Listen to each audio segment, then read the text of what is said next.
Welcome, everyone. My name is Sarah Ray from the Bloomfield Public Library. Thank you for joining us tonight to learn about Peecycling.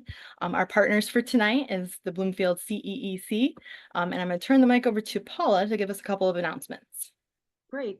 Thank you very much. First of all, the CEC really appreciates the opportunity to co-sponsor this program. I'm looking forward to learning a lot. The one key announcement I wanted to make is to remind people that our fall shred and electronic recycling event is coming up on November 2nd. That's a week from this coming Saturday, 9 to noon. And new location because of early voting. We're going to be at Bloomfield High School instead of at the town hall parking lots. And we do ask if you have material to recycle, or even if you don't. Our food pantry is running low on donations. So we always collect donations and have a truck there available. So come on down, do some cleanup, help the environment, and help your neighbor. So thank you very much. Thanks, Paula. Okay, let's switch over to Julia.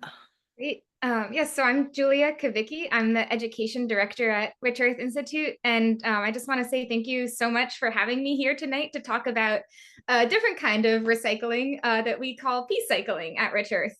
I'm going to, just as a little orientation to what I'll be talking about, I'm going to give kind of a big picture overview of why we're talking about recycling urine. And specifically for you all, this is a part of a grant that we have with the Long Island Community Foundation that's focused on protecting the Long Island Sound through the Connecticut River watershed. So we're really kind of focused on communities that are closer to the Sound in the Connecticut River watershed with this message of nutrient cycling. And then I'll tell you a little bit about our community scale urine recycling program that we have up in Brattleboro, Vermont. And then some ways that you can actually recycle your own nutrients in your own backyard with our Urine My Garden guide to home scale Peecycling as well. Rich Earth Institute is a research and demonstration nonprofit based in Brattleboro, working towards reconnecting the nutrients from our bodies as part of the life-sustaining cycle, the food nutrient cycle. And we do that through research and education and also technological innovation. And we actually now have an entire spin-off company that's focused on building the technologies for urine recycling at scale. So to take a step back and look at the whole nutrient landscape, we often kind of describe what's currently happening with our toilets as the flush and forget system, where we flush our toilets and don't really think about what happens after that. But you're here today, and so probably on some level, you know that our waste doesn't just go away, it goes somewhere and it has consequences. And with our conventional sanitation systems, with both centralized wastewater treatment systems and also septic systems, they were designed originally to remove the organic matter and the pathogens in our waste, but often not the nutrients in our waste. And so they often release a lot of those nutrients unless they have additional treatment technologies installed, which can be very expensive and also energy intensive. And they also release a lot of contaminants that get combined with our waste. And so specifically with the nutrients, when those enter our water bodies through the Connecticut River, they travel down to the Long Island Sound where they accumulate, and the nitrogen and phosphorus from our wastewater, along with nutrient runoff from fertilizers, fertilize these harmful algal blooms, which have a wide range of negative environmental and societal impacts, from deoxygenating the water and resulting in these mass fish kills to producing neurotoxins that can accumulate in shellfish, and generally making the water unfit for drinking or recreation for the people and animals whose livelihoods depend on these water bodies. So kind of not a great end fate for what our nutrients are fertilizing currently. And we think of all of this as part of what we call the linear nutrient paradigm, where on the one hand, we're using pretty extractive processes to procure nutrients for agriculture. And on the other hand, those nutrients are then causing pollution and damage in our watersheds. And every step along the way of this linear nutrient flow has negative consequences. So we start with the procurement of fertilizer. For nitrogen fertilizer, a large amount of synthetic nitrogen fertilizer, or a lot of the nitrogen fertilizer that's used is made through the Haber-Bosch process, which is very energy intensive and contributes about 1 to 2% of global greenhouse gas emissions. And recently, with the energy prices skyrocketing, and especially as the war in Ukraine had gotten started, that also caused nitrogen fertilizer prices to skyrocket, as you can see in this graph. And that really caused farmers around the world to become desperate for alternative sources of nitrogen that might be more sustainable and locally available. And then on the other hand, with phosphorus fertilizers, these are only available largely in limited rock reserves and have to be mined. And they're only available in a few specific places around the world. One of the largest phosphorus mines is in Morocco, and there's actually a conveyor belt in Morocco for the phosphorus fertilizer that you can see from space because it's so large, but it's just a very extractive process. And there's also human rights abuses associated with the way that the phosphorus is mined. And it's available only in limited amounts. And so many scientists estimate that we're approaching peak phosphorus and going to run out of phosphorus fertilizer in the near future. So then we use all of these nutrients, the nitrogen and the phosphorus, to fertilize food on our farms, which we then eat and grow our bodies with. And then a vast majority of the nutrients that we didn't need, we excrete in our urine. And then we combine that small amount of urine with a huge amount of fresh, clean water to flush that urine downstream. And so we've estimated that every year, the United States wastes 900 billion gallons of clean water just to flush our urine and keep it going on this linear nutrient flow, which is a huge amount of clean water that could otherwise be conserved, especially as water becomes increasingly scarce with climate change. So then all of these nutrients get sent to our wastewater treatment systems, which are really increasingly also overburdened and underfunded. The American Association of Engineers every year comes out with or every 4 years, they come out with a report card for different aspects of our infrastructure. And they, in their most recent report card back in 2021, they gave our wastewater infrastructure a D+ for how ill-equipped it is to handle both the current wastewater that's being sent to it and also the new stresses of climate change. So with our conventional centralized wastewater treatment systems, they're often in these combined sewer systems where both our wastewater and stormwater are sent into the same set of pipes. And so when heavy rain events happen, which is also increasing with climate change, the wastewater and stormwater kind of overflow the system and end up going straight into the Connecticut River and sending straight sewage into the river. So there are ways in which our kind of current system, when functioning as designed, is also contributing to pollution. And then with our septic systems, when they get flooded, they can also release nutrients and sewage into groundwater, which can then also travel into our watersheds. So here at Rich Earth and at many other places around the world, we're working to reconnect the dots of that line back into what we call the food nutrient cycle, so that rather than contributing to pollution, our nutrients can become a source of abundance to feed our communities and support our local farms and protect our watersheds from pollution. And it's really kind of an age-old practice. In some ways, this system we have of combining our human waste with clean, potable water is relatively recent in the grand scheme of human civilization. And there have been instances of people using our nutrients from our bodies in agriculture since the dawn of agriculture. So it's kind of part of reclaiming this ancient tradition, but fitting it into our modern infrastructure. So here I like to share the fact that Rich Earth calculated that every day your body produces enough fertilizer in the form of urine to grow the wheat required for 1 loaf of bread. And I think this is just a nice way of visualizing the potential for reciprocity between ourselves and the land, where the land can feed us in abundance and then we can return those nutrients to the land and keep that relationship going in perpetuity. So just to kind of look at the science behind why we're focused on urine specifically, in this graph, you can see that human waste makes up a tiny proportion of the total volume of wastewater. So by separating our human waste at the source, we can help keep that large amount of water uncontaminated. And this is another kind of visualization of that graph here on the left. You can see that human urine makes up a total sliver of the total volume of our wastewater, but it contains a vast majority of the nitrogen and the phosphorus. So by doing a relatively small act volume-wise of diverting our urine at the source, we can have a relatively big impact on preventing that downstream nutrient pollution and on procuring those nutrients for reuse in local agriculture.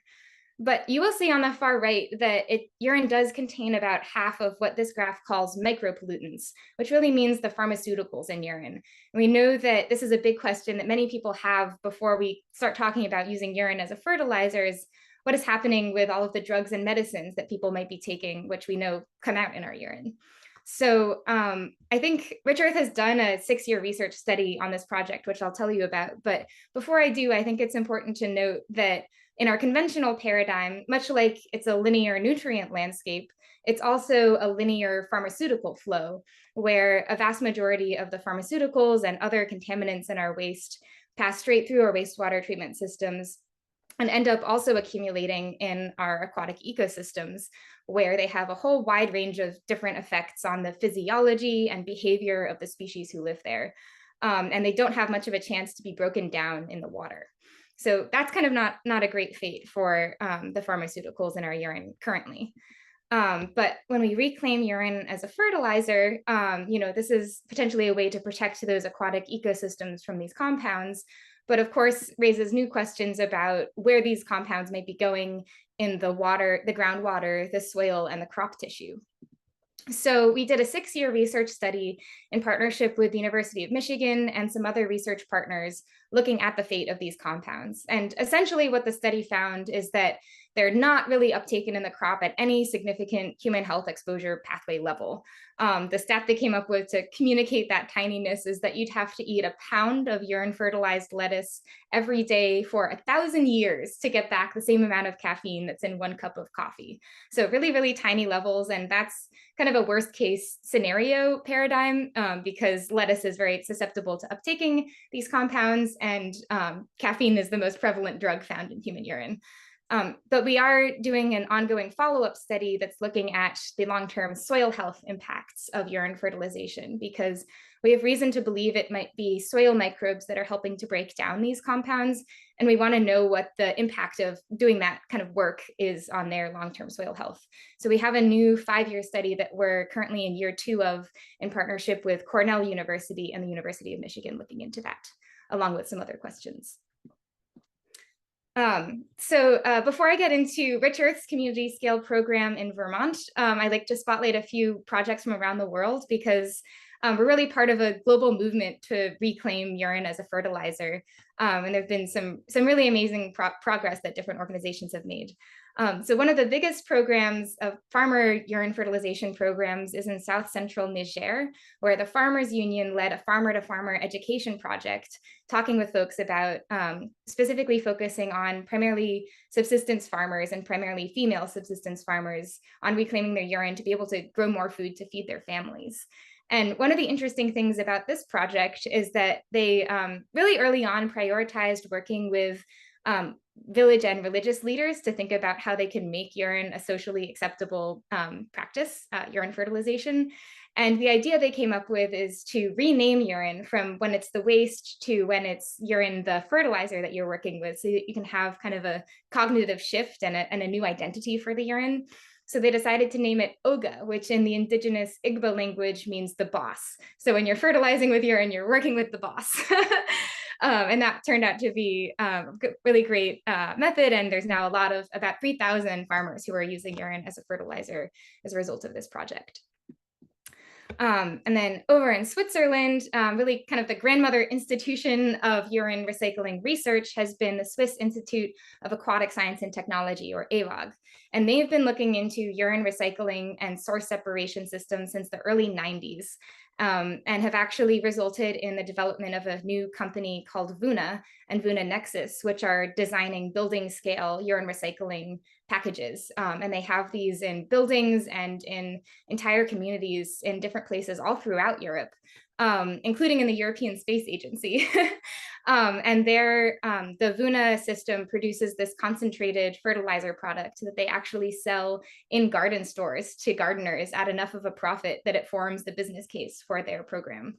And so, yeah, and AVOG in general has just sparked a lot of academic interest in researching urine recycling around the world, including, I think a certain amount of the origins of Rich Earth are owed to some of the research and inspiration that came out of AVOG. So now over in Paris, you may have heard with the Olympics some headlines about sewage pollution in the River Seine. And that's partly due to their combined sewage systems and also what they call the scissor effect, where the population in Paris is rising and the water levels in the river are lowering. So there's more and more people sending more and more nutrients to be diluted by less and less water. So the Paris Water Agency is really interested in strategies to prevent that pollution from happening. And they actually now recognize the value of urine diversion as a nutrient pollution prevention tool so much that they'll subsidize up to 80% of urine recycling projects. And this new policy has unlocked funding for this entire village complex that's currently under construction that's going to divert about 2 meters cubed of urine every day from businesses and schools and homes. So over in the US, there's a lot of different organizations working on various aspects of completing that nutrient cycle. But Rich Earth is the only one that's really focused on demonstrating it at the community scale. And we're now working with other partners to help grow different aspects of that across the country. But there's other organizations working on compost toilet system design and shifting some of the regulation and policy around nutrient recycling as well. So Rich Earth got started back in 2012 with a small group of, really big part of our origin story is a small group of gardeners in Brattleboro who were already using urine as a fertilizer and quickly found that they were collecting a lot more than they could use in a reasonable year in their gardens. And a farmer in Brattleboro who was really interested in on-farm cycles and keeping nutrients local and wanted a way to trial using urine as a fertilizer. And so Abe and Kim came together and helped connect some of those dots and also explored strategies to demonstrate and grow this kind of project to help other people across the country as well. So really the backbone of our work is this community scale urine recycling program, which is unique in the nation and serves as a platform for both our research on ways to scale this kind of work and also teaching others about how to do it themselves. And we now collect about 12,000 gallons of urine every year through this project, which allows us to save a huge amount of clean water otherwise used to flush that urine. So what makes this program run is largely a lot of folks who sign up as volunteer urine donors. We have about 250 folks in the Brattleboro community who collect urine through a variety of means. And they sign up for 3 core reasons. One is to have that water conservation benefit. One is to be able to protect the Connecticut River watershed in a really unique way. And then the third is a unique way to support local farmers with local nutrients, kind of like CSA, community supported agriculture. We also have our kind of PSA program where folks can also donate their nutrients as well. So there's 4 main steps of how our community program works. We have collection, transport, treatment, and on-farm application. And I'll quickly walk through what each of these steps looks like on the ground. So for urine collection, the simplest way to collect your urine is through these portable urinals that we've designed, which are essentially a 2.5 or 5 gallon jug connected through some concatenated plumbing parts to a funnel. And we have a few methods to minimize odor from this system. One is if you add a small amount of acid, like a cup or 2 of white vinegar to the container before you start collecting in it, that will change the pH such that there's not as much nitrogen loss. And when you smell that urine-y smell, you're smelling the nitrogen being lost to the air. So we have multiple reasons to want to prevent that from happening, both from a user experience perspective and from a fertilizer retention perspective. And we also have a little ball that sits in the center of the funnel that acts as a valve check so that urine can enter the container, but odors don't leave. We also have a seated version of this unit co-designed by a local compost toilet company called Toilets for People. So for folks who prefer to sit to pee, there's that option as well. And there's also various accoutrements for different ways to get your urine into a standing urine container as well. And we actually have these containers available for free for Connecticut residents of the Connecticut River watershed. So if you're interested in trying one of these yourself, definitely get in touch with me, and I'll have a slide at the end with my contact information for more about that. So for folks who are collecting that way in our community program, once their container is full, they can screw off the funnel and screw on a cap and bring it to one of our centralized urine depots, which have a self-serve vacuum pump station where they can pump the urine out of their container into some large storage tanks, take home their empty containers, and keep Peecycling that way. And we have a logbook at our depot where all our donors log their contributions. We have an annual piss-off competition to celebrate our most prolific donors. And so just as a friendly way to encourage donation. And there's I think I had an earlier slide, a photo of it. The Judy Zemmel Cup, named in honor of one of our earliest and most steadfast urine donors, now moves from house to house, depending on who donated the most each year.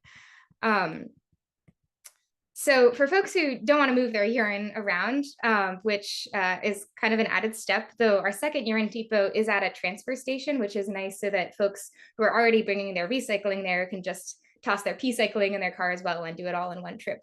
But we also offer urine diverting toilet installations. So you can just use your toilet as normal and the urine will collect in a tank in your basement.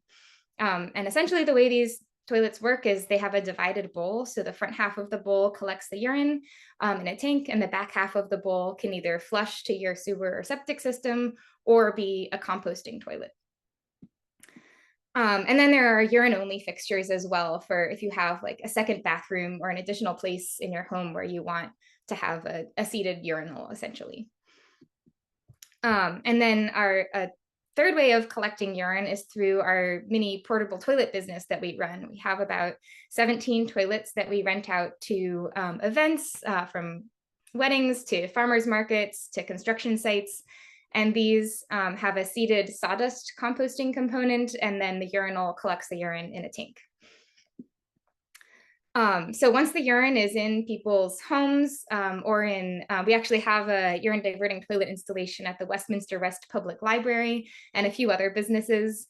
Then we go around and pump out all of the urine to bring it back to our processing center. So these are some photos of Arthur with the hose. This is one of our urine donors' homes where they have a fixture on the outside of the house so he can just come and connect the pump to their house and pump out the nutrients, sort of like the inverse of getting your oil delivered to your house. You can get your nutrients lifted away. And this is our transport truck, which is essentially like any other truck, but it has a vacuum pump retrofitted onto it so we can easily pump liquids onto and off of the truck. And we did spring for the vanity plate P4 Farms. We have a second truck now that's our Peecycle truck. And so then we bring all of the urine back to our processing facility, which is also our research center. And the main treatment step that we use is pasteurization. So urine from healthy individuals is actually pathogen-free and totally safe to use in your garden. And I'll have a little more information on that when I get to the gardening slides. There's actually World Health Organization guidelines on using urine as a fertilizer in home gardens. But because we're operating at the community scale, and because we're certified by the state of Vermont to apply our urine on farmland, we follow the US EPA methods for biosolids. Now, urine is very different from biosolids, which are what comes out of the end of a wastewater treatment plant, which gets combined with all sorts of other contaminants and also fecal pathogens. But we treat our urine to these standards just to be extra precautious and ensure that we're creating a safe fertilizer product. So this urine pasteurizer is patented and designed by our spin-off company, Brightwater Tools. And essentially it works by just heating urine up to a high enough temperature that it would kill any potential pathogens. And it has a heat exchanger in it so that as the hot urine is leaving the system, it can transfer its heat to the cold urine that's entering. And in total only uses the same amount of energy as one light bulb to operate. So it's pretty energy efficient. And that's been a big focus of Brightwater's research, is keeping all of the new treatment technologies that we're creating as energy efficient as possible so that we can ensure that this new urine recycling paradigm that we're trying to create has lower greenhouse gas emissions than the conventional paradigm. So once all of our urine is processed, we then bring it to our farm partners to fertilize. Our main type of farmer that we work with is hay farms. We did that in the early days from a social acceptance standpoint. It's kind of nicer to have the cow eat the urine fertilized hay, and then you can drink the milk from the cow or eat the beef. This is the main urine applicator that we use, which is essentially a large tank connected to a boom that a tractor, or in one of our farm partners' cases, some draft horses can pull across the hayfield, and it fertilizes the hay quite nicely. And every year we're doing different agricultural research projects with farm partners. So especially once we got the results from the pharmaceutical study back, we've been starting to really diversify the variety of farmers that we work with. And in recent years have started fertilizing everything from sweet corn to cut flowers to hemp to figs grown in a hoop house. And are really focusing on two main research categories of research questions. One is on retaining the nutrients in urine as a fertilizer and maximizing its efficacy. Really preventing the loss of nitrogen as ammonia is a key aspect of that. And then also working with our farmer partners to streamline the application methods so that using urine works well for their systems. So one of the earliest research projects we did was just looking at the effect of urine as a fertilizer when compared to synthetic fertilizer. So when applied at the same nitrogen loading rate, it has the same impact on increasing hay yield as synthetic nitrogen fertilizer, which was really encouraging to see. And since this study, there have been a number of studies from researchers around the world comparing yield from a wide variety of crops, comparing urine to conventional fertilizers. And we actually just released a farmer guide to using urine as a fertilizer, which compiles a lot of our own research on this topic and also research from around the world as well. One of the recent farmer partnerships we did was working with Pete's Stand, where we worked with the farmer to retrofit the urine fertilization into his tractor as he goes through and cultivates the rows of corn, so that as the corn is being cultivated, the urine can seamlessly be integrated into the soil and then buried under the soil. And this is a picture of Pete bringing some of the corn to our farm field day. And I can personally attest, this is some of the sweetest corn I've ever tasted. I don't know if it's just because of the urine fertilizer or it was just a great crop that year, but it did turn out very nicely. And then at our research center, we have this, what I call our anthrovermiponic system, which is a hydroponic mural that combines worm tea or the castings from worms with our pasteurized urine, which it turns out together, they kind of make the complete match of the nutrients that a hydroponic system needs to operate. So we've been growing lots of lettuces in this system and both eating it as staff and also donating it to our local food bank. And this is a model that was designed by an organization called Dark Nectar Cooperative based in California, who's really focused on creating systems for people without access to land to be able to grow food without extraction and exploitation. And so they actually shipped us this entire system from California to Vermont so that we could legally trial it with urine as a fertilizer, because Rich Earth has pioneered this permitting pathway for urine recycling here in Vermont that a lot of other states haven't quite figured out yet. And we're now actively working with other states to help them figure out what a urine recycling legal pathway could look like there, because our rules and regulations for fertilizer and wastewater are sort of written with this linear model in mind. And when you start to try to kind of reconnect the dots into a cycle, it gets really complicated in terms of which department do different aspects of urine recycling fall under. So we're now actively supporting other communities and getting their own programs going. We have a guide to how we've created our entire urine recycling program in Brattleboro, and also this recently published farmer guide to support new places who are interested in doing this. And the main community we've been working with recently is over in Cape Cod, where they have a lot of nutrient pollution problems, both in the ponds and in the coastal areas, largely due to distributed septic systems. So we've been partnering with the town of Falmouth and the Green Center and the Massachusetts Alternative Septic System Test Center to help plan for a new pilot project that can incorporate urine recycling as a strategy in their town's watershed management plan that's approved by the state. So that's been really exciting. And there's going to be a couple presentations providing updates on this project at our annual summit that's coming up this November, which I'll have a couple slides about at the end. And then over in Vermont, we're also working on, in addition to focusing on the Connecticut River, whose primary limiting nutrient is nitrogen, we're also working with partners up in the Lake Champlain watershed, where they're mostly interested in urine recycling for the phosphorus pollution prevention.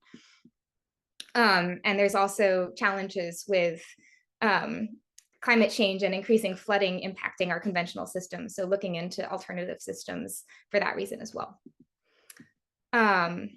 Then just quickly about our spin-off company, Brightwater Tools. They're working on kind of like Vuna and Vuna Nexus that you saw earlier with their little urine bottles. Brightwater Tools is also working on a complete building scale treatment package so that new construction, like buildings that are trying to meet living building LEED standards, can incorporate urine recycling into them and create a high quality concentrated fertilizer on site, and also enable gray water recycling on site as well. So the main components of their system are the pasteurizer I described already, and then a freeze concentrator, which can remove a lot of the water in urine and make it a lot more climate efficient to transport and also logistically feasible. And they're also working on a charcoal filtration step that can remove the pharmaceuticals in urine just to make it an even cleaner product. So now to switch gears a little bit, I'm going to give you some of the basics about how you can do this in your own backyard without needing complicated treatment technologies, or, you know, really, as long as you have your body and some pee and some land where you can grow some plants, you can reclaim your own urine as a fertilizer. We have a whole guide on our website called our Urine My Garden Guide that details a lot of this information, so you can check that out as well. So the first thing to know when using urine as a fertilizer is the nutrient content. We've actually tested our community collected urine and have an NPK analysis, nitrogen, phosphorus, and potassium. Just like any fertilizer you would buy in the store, urine has an NPK. It's primarily a nitrogen fertilizer, but it does contain a wide array of other nutrients, including micronutrients. So unlike a synthetic fertilizer you might buy in the store, it also has these other nutrients that plants also need to grow in smaller quantities. So it makes more of a complete fertilizer source. So the real big takeaway to remember about using urine as a fertilizer, and if you don't remember anything else about these slides, this is kind of the key property to keep in mind, is the propensity of nitrogen in urine to be lost to the air through a process called ammonia volatilization. So basically, anytime urine is exposed to air, you're losing some of the nitrogen into the air. So it's important to prevent that from happening both in your collection system, like with the vinegar and the ball I mentioned earlier, and then storing it in an airtight container. And then we have some tips on when you're applying urine to also prevent this from happening. So as I mentioned, there's a lot of different ways to collect your urine. In addition to our Peecycling kit and these different pee toilets, you can also just DIY collect it in a bunch of different ways, as long as it's a watertight and airtight container. We have a community science survey where people share their home garden Peecycling journeys with us. And one of the questions in that survey is, how do you collect your urine at home? And it's been interesting to hear the responses that folks from around the world have been sharing. Wide mouth laundry detergent bottles and kitty litter containers were both surprisingly very common. Yeah, really any watertight container will do. And then, as I mentioned, urine from healthy people is actually pathogen-free and safe to use in your garden straight away without processing. But the World Health Organization guidelines do recommend waiting at least 1 month or 30 days after fertilizing before you harvest any crops that you're going to eat raw, so like a lettuce or something like that. And that's just to be extra precautious. So you want to, and generally, when you're fertilizing, the stage that you're fertilizing the plant at should be young enough that that 30 days would happen naturally anyways. But if you do want to sanitize your urine at home and don't want to buy a Brightwater Tools multi-$1,000 pasteurizer, you can actually just store it for about 6 months at room temperature. And that will raise the pH high enough that it'll kill any potential pathogens that could be in there. So if you're using a urine diverting toilet, for example, there's some potential for cross-contamination, and that might be a reason where you want to sanitize your urine at home. So there's kind of three main principles to keep in mind when using any fertilizer, and those apply to urine as well: right amount, right time, and right place. So if we're thinking about how much urine to apply to your plants, you want to know the nutrient needs of your plants, the nutrient content of your soil already, and then the nutrient content of urine. So because urine is such a high nitrogen fertilizer product, you want to mostly be fertilizing plants that have high nitrogen needs. So that's going to be leafy greens or brassicas, or tomatoes or peppers or eggplants. And Cornell University actually has a really great guide on the nitrogen needs of a wide variety of different common vegetable crops. So if you want to look into that a bit more, that guide is linked in our Here in My Garden guide. So you can actually do some calculations if you want to get really scientific about it, of exactly how much volume of urine to apply for what kind of crop. And then to know your soil nutrient content, state extension offices can provide soil tests so that you can test your soil and find out what nutrients are there already. But if you don't want to do all of that calculating, you can also follow some rough kind of rules of thumb that we have. One way to know how much urine to apply is just through observation. So looking at your plants for signs of nitrogen deficiency and then giving them a little boost when it seems like they might need it. So generally, if your plant is growing a little slower than you might expect, or if it has yellowy leaves on its undergrowth, that's a sign that it might be nitrogen deficient and could use a little urine boost.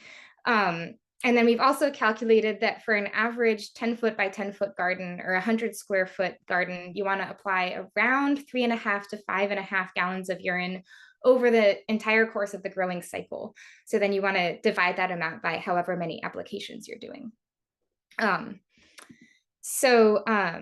And then, as I mentioned, you want to mostly fertilize nitrogen-loving plants or heavy feeders. You can also fertilize trees, fruit trees or conifers. There's a French gardener who is a big spokesperson for urine recycling, who did a little comparison where he urine fertilized one conifer and not the other. And visually, the difference between the conifer that was urine fertilized was had a lot more new growth on it. So that was interesting to see. We also have a colleague who did some lawn fertilization trials. He DIY'd this lawn fertilizer setup. And you can see the before and after here of the impact that urine had on making his lawn a lot greener. And so this has been great to share about, especially as we think about urine recycling in Cape Cod, where they have a lot of golf courses. And potential for replacing some of the synthetic fertilizers that are imported to that region with the urine nutrients that are already there. Now, David asks that when I share this slide, I also share that since this trial, he's rewilded his lawn with more pollinator-friendly plants, which have a lower nutrient need and greater benefit to the local pollinator habitat. But it is interesting to see this comparison if you are trying to grow this kind of green grass lawn. So then the next thing to keep in mind is the timing of your urine application. This is a graph of an average plant's nitrogen uptake curve. So you generally want to apply the urine when the plants need the most nitrogen, which is when they're older than a seedling, but before they're fruiting or flowering, because the urine will stimulate a lot of green growth. So you don't want to fertilize a plant that's trying to flower or set fruit, because you'll stimulate it to grow more shoots and less fruit. And then generally we recommend applying in several small applications rather than one big one, because urine is a very fast acting fertilizer. So you want to give it to the plants just when they need it in small snacks rather than one big meal. And then again, at least 30 days before harvest of crops that you'll eat raw. And then for right place, this really gets back to preventing that ammonia volatilization. So you want to find a way to incorporate the urine into the soil as quickly as possible. One way to do this is by digging a little hole next to your plant, about 4 inches away from the base of the plant, and applying the urine in that hole and covering it. Or you can make a furrow down a row of plants and apply the urine and then cover it with soil. Or you can dilute the urine before you apply it. And dilution is really more of an art than a science, but generally around 3 to 5 part water to urine is a common ratio. And the water will help the urine integrate into the soil. Or you can urine fertilize and then water your garden afterwards, or time it so that you're fertilizing just before the rain. And then generally we recommend about 4 inches away from the base of the plant just to help prevent against burning, because there is so much nitrogen in the urine. If you apply it directly to the plant, you could harm the plant. If you've ever seen a dog that pees in one spot of the yard over and over again, and all of that grass dies, that's kind of an example of nitrogen burning where you have too much of a good thing. And yeah, as I said, the dilution can help the urine integrate into the soil. How much you dilute the urine with water also depends on how dry your garden is. So if you have a very dry garden, you might want to dilute the urine more. And it also depends on how much fertilizer you're trying to give what kind of plant. One other property to know about urine as a fertilizer is that it does have some salts in it.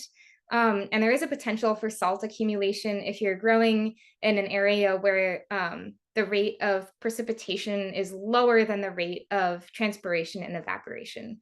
So generally in our region of the United States, there's enough rain that would flush any salts through the soil and not really be an issue. And we haven't seen salt accumulation to be an issue with any of our farmer partners.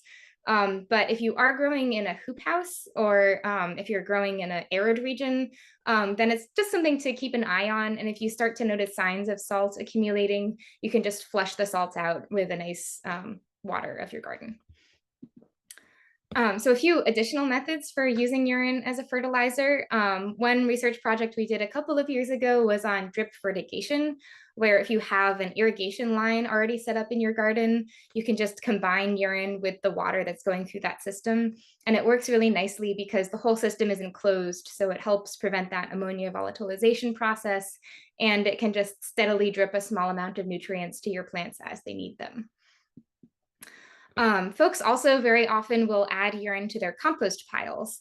And this is really a good practice if you have a high carbon content compost heap, and the urine can help degrade the matter in your pile, and it'll make a really nice compost product. But if you have a lot of greens in your pile already, like a lot of food scraps or other green plant material, then it already has a lot of nitrogen in it, and it's kind of like a full sponge, and it can't retain the nutrients from the urine, and so the urine will just kind of run through the compost pile and not be a benefit to it. So you want to keep an eye on the carbon content of your pile to help you inform whether or not adding urine to it might be a good idea. And then another method we've been looking into recently that's also part of our soil health research study with Cornell University is combining urine and biochar. So if you haven't heard of biochar before, it's a way of turning organic matter into a charcoal kind of substance through very high heat, low oxygen burning process called pyrolysis. And some unique properties of biochar are that it has a very high surface area and can hold a lot of microbes in it. And it can also absorb nutrients from a fertilizer really well. So that makes it a great match for urine because the biochar can retain the nutrients in urine and keep them bioavailable in the soil for a lot longer.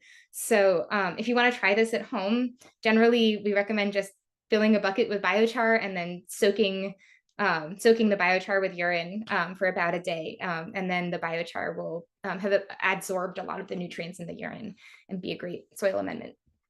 And has the potential for benefiting the soil health as well with the microbial benefits, and is a method to sequester carbon into the soil.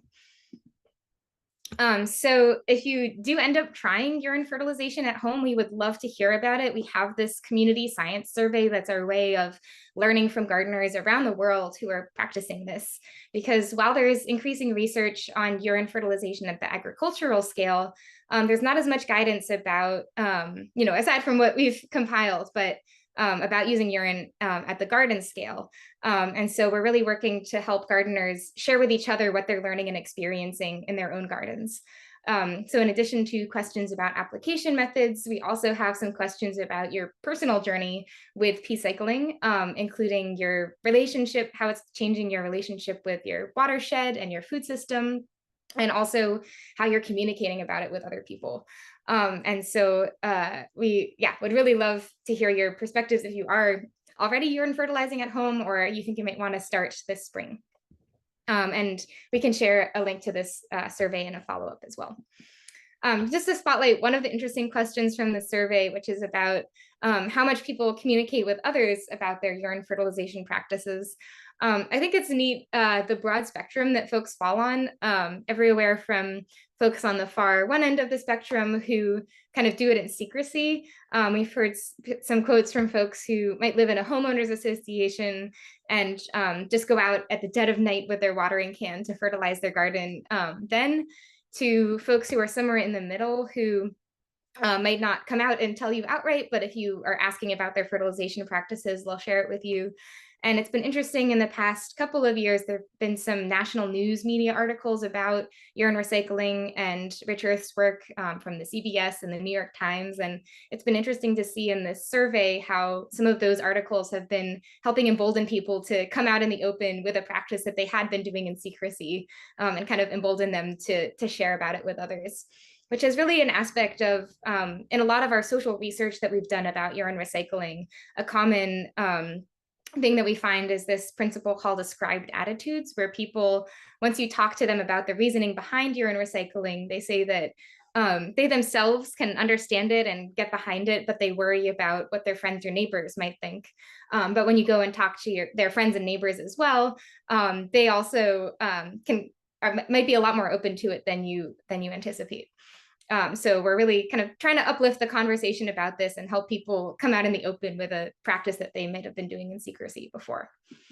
And so then there are folks on the far other end of the spectrum who are kind of Peecycling ambassadors who will give like tours of their bathrooms to folks who visit and show how they're collecting, and boldly tell people about the secret ingredient that is helping our garden be so abundant.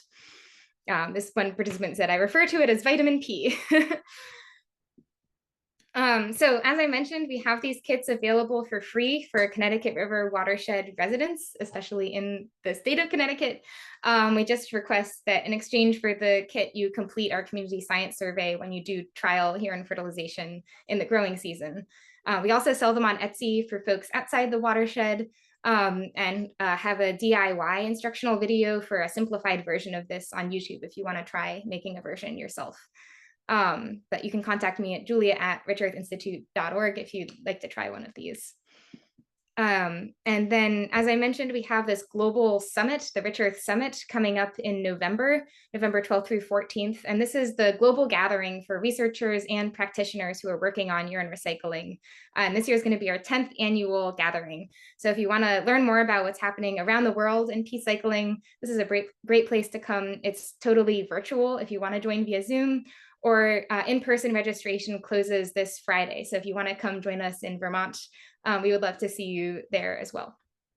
And our keynote speaker is going to be talking about excretory justice, which is connecting this concept of nutrient cycling with the need for sanitation justice and sanitation solutions. And you can learn more about the conference at richearthsummit.org. And with that, I'd love to hear any questions or comments you have. Thank you so much for listening.